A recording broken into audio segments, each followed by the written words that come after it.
Ticket का पेच कई जगह अभी भी फंसा हुआ है। अब फाइनल मोहर लगनी है कि कौन किसको करेगा वो। आप देख रहे हैं चुनावी चालीसा का एपिसोड नंबर 22। मैं हूं दीपक खजूरिया और मेरे साथ मेरे सहयोगी पवन शर्मा। और आज भी कांग्रेस की सूची आने के बाद टिकट्स पर अपनी ही पार्टियों में लड़ाई सुलझ नहीं रही है, क्योंकि कांग्रेस ने अभी भी जो सूची जारी की थी उसके बाद 4 टिकट्स पेंडिंग रखी हैं। और अब जानकारी आ रही है कि शायद आज की रात जो है इन उम्मीदवारों को नींद नहीं आएगी, क्योंकि रात को ही शायद सूची जारी हो जाएगी। वहीं नॉमिनेशंस का दौर शुरू हो चुका है और बीजेपी के बाद अब ऑपोजिशन, जो बीजेपी की ऑपोजिशन में है, वो भी पार्टियों के कैंडिडेट बढ़ चढ़कर अपना शक्ति प्रदर्शन करते हुए नॉमिनेशन फाइल कर रहे हैं। कश्मीर में इंजीनियर रशीद की पार्टी के लिए अच्छी खबर है, इंटरिम बेल मिल गई है। उसके साथ साथ अफजल गुरु का भाई भी चुनावी मैदान में, और विकार रसूल वानी किस तरह भड़के उमर अब्दुल्ला पर, यह सब आपको सुनाएंगे आज के चुनावी चालीसा में। तो सबसे पहले शुरुआत कांग्रेस से। कांग्रेस की सूची सबसे लेट आई और 19 कैंडिडेट जो उन्होंने दिए, उसके बाद भी 4 सीटों पर अभी होल्ड रखा डिसीजन। ये 4 सीटें छंब, अखनूर, सुचेतगढ़ और कठुआ। मगर सबसे इंटरेस्टिंग छंब, क्योंकि छंब में कौन होगा इस पे निर्भर करेगा कि क्या कांग्रेस अखनूर से फाइट दे पाएगी या नहीं। तो पड़ोसी सीट भी छंब की सीट पर ही निर्भर कर रही है। और बड़ी बात, हम आपको इसी प्रोग्राम के जरिए एक और ब्रेकिंग खबर भी दे दें कि राहुल गांधी जो यूनाइटेड स्टेट्स ऑफ अमेरिका गए हुए हैं, आज रात को 11 बजे लौटेंगे और उसके बाद फाइनल मोहर लगेगी कि ये सीट किसको मिलनी है। मगर ताराचंद आज सुबह पहली फ्लाइट पकड़कर दिल्ली पहुंच चुके हैं। सतीश फिलहाल जम्मू में ही इंतजार कर रहे हैं। तो पवन जी, क्या लगता है कि आज रात को 11 साढ़े 11 बजे सूची में किसका नाम होगा? लॉटरी किसकी निकलेगी? मुझे लग रहा है सतीश का नाम होगा, मुझे लग रहा है, क्योंकि पार्टी जो है, पार्टी ने अगर होल्ड पे रखा है तो कहीं ना कहीं तारा से बात हुई है कि आप अखनूर जाइए, सतीश को शाम में दीजिए। और अगर ऐसा होता है तो दोनों सीटों पे कांग्रेस जो है वो एज ले जाएगी, क्योंकि अखनूर में मदन लाल शर्मा का बहुत ज़्यादा वोट है। दोनों सीटों पर, छंब भी अखनूर भी। अखनूर तो शाम्ब में तो है, हाँ, ही। है, अखनूर में भी है। अखनूर के साथ जो मैरा मांदरिया का इलाका चौकी चौरा तक का है, वहाँ तक इनका अपना रसूख है और सतीश की भी पकड़ है। और परगवाल इलाका जो है वो अखनूर के साथ आ गया है। तो अगर तारा अखनूर में आते हैं तो उसको दोनों तरफ से फ़ायदा होगा, और तारा मदद करे सतीश की तो दोनों सीटें। और मुझे लगता है कि आपसी रंजिश भुलाकर अगर पार्टी के बारे में सोचें तो कांग्रेस के लिए ये लड़ाई जो है बेहतर हो जाएगी कि अगर दोनों कैंडिडेट अखनूर और छंब में एडजस्ट हो जाते हैं। और सुचेतगढ़ में भी अगर अच्छा कैंडिडेट हो तो जीत सकते हैं। कठुआ में फाइट टफ होगी। और बड़ी बात यह है कि पार्टी को यह सोचना है कि पार्टी का फायदा किसमें है, और बीजेपी की भी नजर इन दोनों सीटों पे है कि कौन कैंडिडेट आता है। देखिए, बीजेपी ने तो कैंडिडेट दोनों दे दिए हैं। नहीं, बीजेपी नजर है कि कांग्रेस किसको देती है। कांग्रेस किसको देती है, उसके बाद वो अपनी रणनीति चुनाव प्रचार में और तरीके से स्ट्रैटेजी बनाकर आएगी। लेकिन इसमें एक चीज़ और भी है, अगर अखनूर और शंभ को लेकर भी पेच है तो सुचेतगढ़ जो है, देखिए सुचेतगढ़ विधानसभा जो बिल्कुल भारत पाक अंतर्राष्ट्रीय सीमा से सटी है, वहाँ पर टोनी का अपना एक बड़ा जनाधार है। तरनजीत सिंह टोनी, जिन्हें बाहू सीट दी गई है, वो वहाँ पर अगर टोनी के कैंडिडेट को, जिसको टोनी सपोर्ट करता है, उसको अगर कांग्रेस बाईपास करती है तो वो लॉस हो सकता है।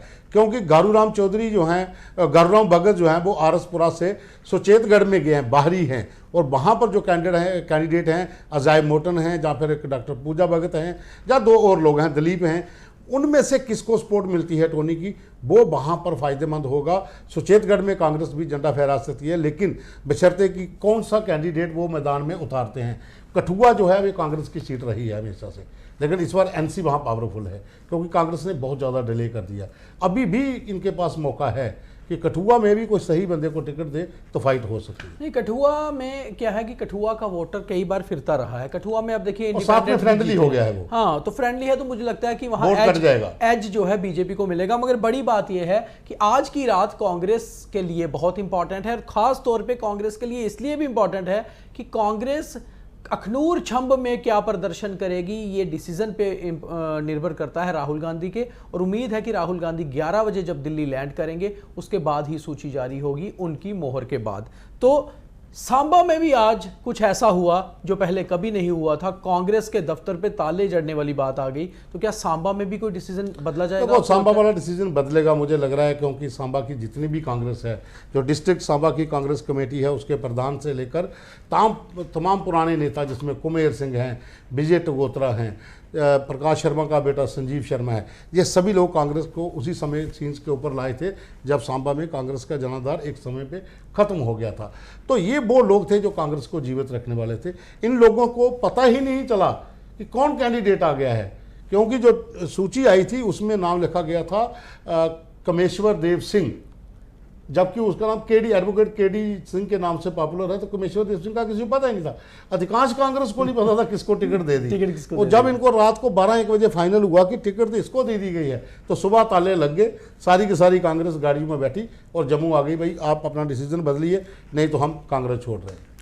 अब आगे बढ़ते हैं कि कई सारे कांग्रेस नेताओं का आज स्वागत भी हुआ, क्योंकि लोगों को उम्मीद थी, जैसे कि जम्मू ईस्ट से योगेश साहनी, बाहू से तरनजीत सिंह टोनी और जम्मू साउथ आरएसपुरा से रमन भल्ला। तो पहले ही उम्मीद थी कि ये कैंडिडेट आएंगे। मढ़ में स्वागत मुलाराम का भी हुआ, ऐसे ही लाल सिंह का बसोली में हुआ। तो कुछ ऐसे नेता हैं कांग्रेस के जिनका उम्मीद थी कि इनको टिकट मिलेगी, वो प्रचार भी शुरू कर चुके थे और शायद अब कांग्रेस टक्कर देने की स्थिति में कहीं कहीं आ सकती है। अब आगे बढ़ते हैं कि कांग्रेस इसमें एक आपने चीज भूल गए, डॉक्टर मनोहर लाल। हाँ, डॉक्टर मनोहर लाल को टिकट मिलना बिलावर में, ये कहीं ना कहीं एक टक्कर वाला मुकाबला हो जाएगा, क्योंकि सतीश शर्मा इतने एक्टिव नहीं थे जितने एक्टिव डॉक्टर मनोहर लाल शर्मा थे। चाहे पार्टी छोड़ के जा चुके थे मगर वापस आ गए हैं, अपना जनाधार बहुत ज्यादा है, तो इसलिए टक्कर बहुत कांटे का मुकाबला बिलावर में भी होगा। एक तो दोनों शर्मा कैंडिडेट, और दूसरा क्या है कि दोनों पुराने कैंडिडेट हैं। कौन अपने वोटर को सही से एक्टिव कर पाता है, देखना बहुत अहम रहेगा। हालांकि मुकाबला बसोली में लाल सिंह का भी, ठाकुर दर्शन सिंह से होगा, एक नया कैंडिडेट बीजेपी का और एक पुराना कैंडिडेट कांग्रेस का, ये मुकाबला होगा। तो अब आगे बढ़ते हैं। कांग्रेस के लिए प्रचार में भी अब एक्टिविटी जो है अलग हो रही है, और ऐसा नजर आ रहा है कि कहीं ना कहीं जैसे उमर अब्दुल्ला ने और उसके बाद मियां अल्ताफ ने कांग्रेस पे हमला बोला, अब कांग्रेस भी वापस अटैक कर रही है। विकार रसूल वानी ने अपने भाषण में प्रचार के दौरान बनिहाल में ये कहा कि किसी भी अब्दुल्ला ने आज तक बनिहाल में कोई डेवलपमेंट का काम नहीं कराया, चाहे वो शेख मोहम्मद अब्दुल्ला हो, डॉक्टर फारूक अब्दुल्ला या उमर अब्दुल्ला। और अगर कोई ये साबित कर दे तो वो अपनी सियासत ही छोड़ देंगे, चुनाव ही नहीं लड़ेंगे। और इसके साथ साथ उन्होंने यहां तक भी कह दिया कि जो उमर अब्दुल्ला कह रहे हैं कि हमने काम किया, वो काम उन्होंने नहीं किया था, वो एनसी कांग्रेस की मिलीजुली सरकार थी और विकार रसूल वानी खुद मंत्री थे। तो कहीं वापस अटैक किया उन्होंने उमर अब्दुल्ला पे, जो लगातार उमर अब्दुल्ला कांग्रेस पे अटैक कर रहे थे। उमर कांग्रेस को निशाना बना रहे थे, लेकिन विकार रसूल वानी ने बनिहाल में जो बयान आज दिया, वो एक बयान आप मिस कर गए। उन्होंने कहा कि जो नेशनल कॉन्फ्रेंस पे लाल रंग का झंडे में जो लाल रंग है वो बनिहाल के लोगों का खून है। ये बड़ी बात है, ये बड़ी बात है कि ये बनिहाल के लोगों का खून है, आपने हमारा कत्ल किया है तो वो आपका झंडा बना है। और आपने अब शेख अब्दुल्ला से लेके डॉक्टर फारूक अब्दुल्ला, डॉक्टर फारूक अब्दुल्ला से लेके उमर अब्दुल्ला, कोई भी माइलस्टोन बता दीजिए किसने बनिहाल में काम किया हो। तो ये एक बड़ा चैलेंज भी था, और मुझे लग रहा है कि ऐसा होगा भी नहीं, क्योंकि इतना बड़ा चैलेंज कांग्रेस के स्टेट राज्य के जो जम्मू कश्मीर के ऊपर जो पूर्व प्रधान दे रहे हैं, तो कहीं ना कहीं उनकी रिसर्च है। रिसर्च करके ही उन्होंने ये कहा है कि कोई एक ऐसा डेवलपमेंट वर्क बता दीजिए, कोई ऐसा माइलस्टोन बता दीजिए जिसमें अब्दुल्ला परिवार का नाम हो। तो ये एक बहुत बड़ा बयान था, और नेशनल कॉन्फ्रेंस के ऊपर जो लगातार बयानबाजी कर रहे थे उनको ये करारा जवाब भी था। तो कहीं ना कहीं कांग्रेस और नेशनल कॉन्फ्रेंस अलायंस पार्टनर तो हैं, मगर एक दूसरे के ऊपर बयानबाजी भी हो रही है, जाहिर सी बात है। नॉमिनेशन पे वापस आते हैं तो पवन जी, आज 2 नॉमिनेशन देखने वाले थे, बहुत इंपॉर्टेंट। अभी तक हमने बीजेपी के नॉमिनेशन ही देखे थे जो बढ़ चढ़कर नॉमिनेशन हुए थे। आज 2 नॉमिनेशन हुए, एक चनैनी में हर्षदेव सिंह का जो इंडिया पैंथर्स है, और दूसरा अजय दोत्रा का नॉर्थ में। दोनों जगह अच्छी खासी भीड़ दिखी, तो इसका मतलब है मुकाबला कहीं ना कहीं, मुकाबले में ये पार्टियां हैं जम्मू में। देखिए, चनैनी में तो हमने अपने प्रोग्राम में भी कहा था कि कौन किस पे बारी है, तो हर्षदेव सिंह बारी है, क्योंकि हर्षदेव सिंह को नेशनल कॉन्फ्रेंस का सपोर्ट है, कांग्रेस का सपोर्ट है, और हर्षदेव को पैंथर का अपना वोट भी है। तो 3 वोट जब रलेंगे तो भाजपा के साथ सीधी लड़ाई है, बीच में कोई नहीं है। एक इंडिपेंडेंट कैंडिडेट है, वो नामात्र है शबीर खान, दोनों ही है। मेन तो इसके बीच फाइट है। और जितना हजूम आज हर्षदेव सिंह ने दिखाया है, जो विजुअल्स हमने देखे हैं, बहुत दुनिया थी। वो मनकोटिया अब किस ट्रैक पर आते हैं वो उनको देखना पड़ेगा, सोचना पड़ेगा, नई स्ट्रेटजी बनानी पड़ेगी हर चीज। और मनकोटिया भी कहीं ना कहीं चिनैनी में बाहरी कैंडिडेट हैं, वो भी उधमपुर से आते हैं, मगर चिनैनी में हर्षदेव सिंह ये बता रहे हैं लोगों को कि पैंथर्स पार्टी तो शुरू ही चिनैनी से हुई थी, यहीं से जन्म में हुआ था। तो मैं उस पार्टी से आता हूं जिसका परिवार और पार्टी यहीं की है। अजय सदोत्रा ने भी आज जम्मू में अच्छी खासी बीट जुटाई थी। अजय सदोत्रा जो हैं वो नेशनल कॉन्फ्रेंस के कदावर नेता हैं और वो मर्द से लगातार जीते भी हैं और उनका रैपर दबाने में भी अच्छा वोट है। और अब जम्मू नॉर्थ विधानसभा में बहुत सा हिस्सा उन इलाकों का जुड़ा है, तो नेशनल कॉन्फ्रेंस के साथ साथ कांग्रेस की सपोर्ट भी है।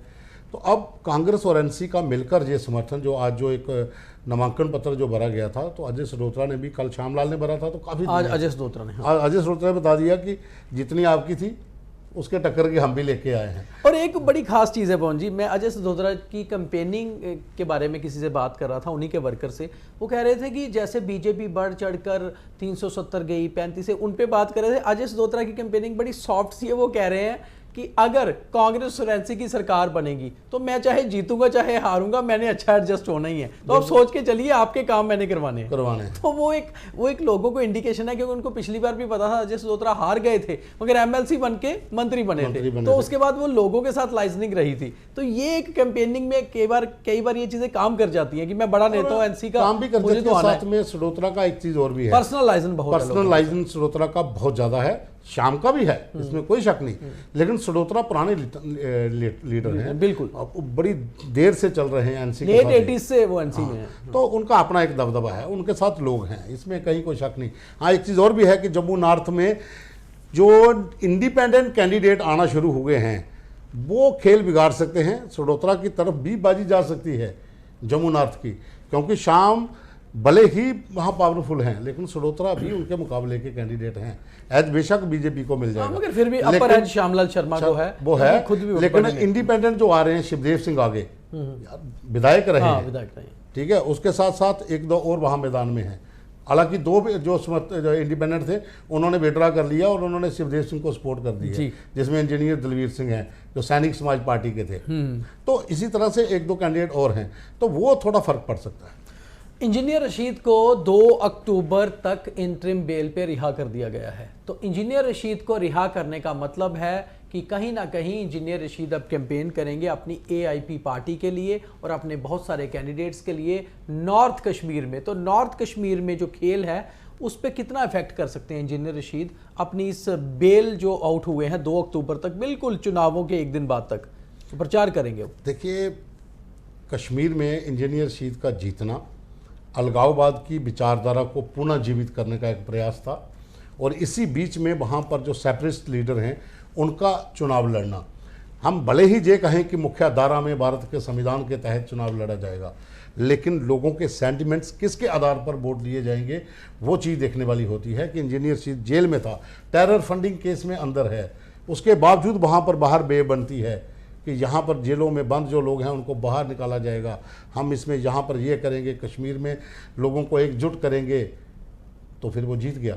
तो अब वहाँ पर जो स्थिति अभी बन रही है, जैसा कि एक और खबर भी इसमें है कि जो अफजल गुरु जो जिसको बिल्कुल अफजल गुरु के भाई एजाज गुरु जो है वो चुनाव लड़ रहे हैं। एजाज गुरु हम आपको बता दें कि गवर्नमेंट जॉब में थे, वो अपनी जॉब 2014 में छोड़कर तब से कॉन्ट्रैक्टर, एक प्राइवेट कॉन्ट्रैक्टर के रूप में काम कर रहे थे और अब उन्होंने as a independent candidate form भरा है सोपुर से।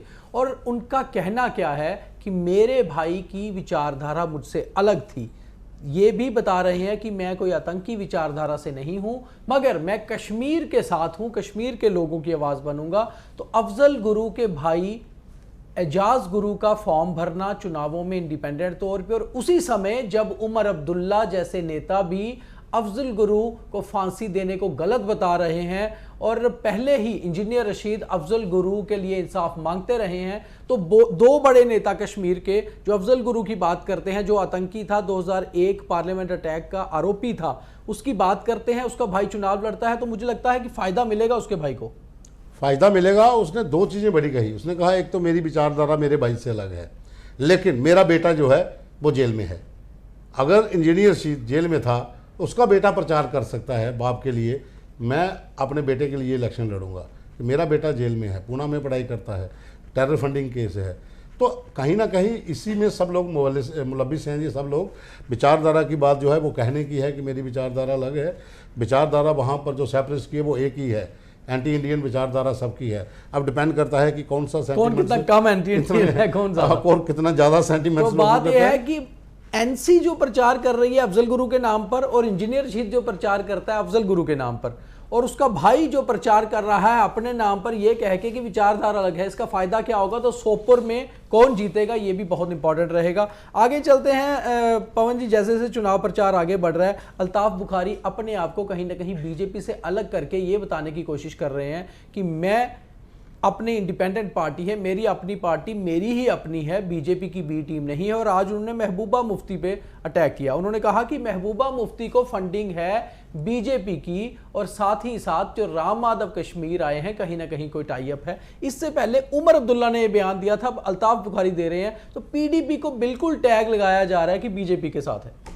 देखिए, अल्ताफ बुखारी की पार्टी, अगर अल्ताफ बुखारी ये बयान देते हैं तो ये बयान थोड़ा पचता नहीं है, क्योंकि जाहिर हो चुका है कि आप ही जो कहते थे सब की कौन सी टीम है वो कन्फर्म हो चुका था। लेकिन हाँ, यह है कि इन चुनावों में आपको कोई तवज्जो नहीं दी गई, आपकी बातें शायद नहीं मानी गई होंगी। जहाँ जहाँ आपने कैंडिडेट दिए हैं वो दर्शाते हैं कि जहाँ जहाँ भाजपा के कैंडिडेट है आपने भी वहाँ कैंडिडेट दे दिए हैं। तो कहीं ना कहीं ये अब अंदर उनके जो खुन्नस थी वो बाहर निकल रही है कि शायद पीडीपी के करीब हो रही है भारतीय जनता पार्टी। फिर से राम माधव को लाया गया है तो फिर से वो पैचअप ना हो जाए।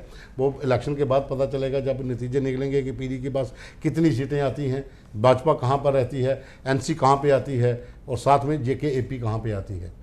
और वही हाल गुलाम नबी आज़ाद का भी है।